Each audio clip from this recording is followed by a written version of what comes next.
at GDC and inside of the ID at Xbox showcase here, and we're catching up with Andrew, who is about to tell us about a game that I hadn't heard about before, Submerged. What kind of game is it?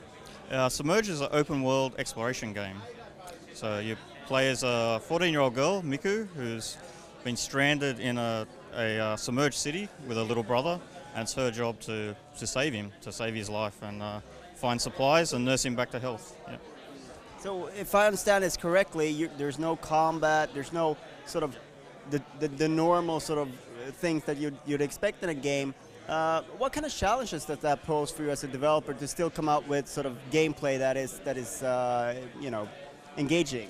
Well, we actually started off with more of a traditional survival game with a design with enemies and combat and items and crafting and those sort of things. But when we first started making our mechanics for climbing and the boat, we're exploring the city, and we started to build this city, and we had people test the game, and they just loved the exploring part, and they loved scaling the buildings and searching for secrets. And we actually created a sort of serene, relaxing experience that we didn't actually realize that we were making. And that was the thing that really caught everyone's attention, and what they talked about after playing the game. That's what they talked about with us. So we basically changed the direction of the game to focus on, you know, what was really great about it. So it's sort of organic in a way. Yeah. So what kind of, I mean, it's an open world exploration. What's the player motivation, and how do you sort of drive exploration forward?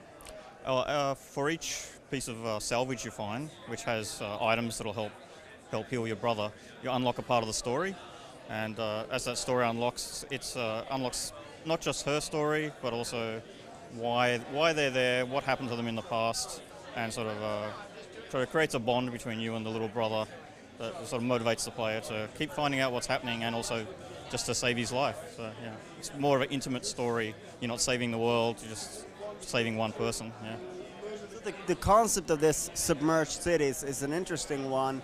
How did you come up with that concept, and what does it offer an exploration game like this?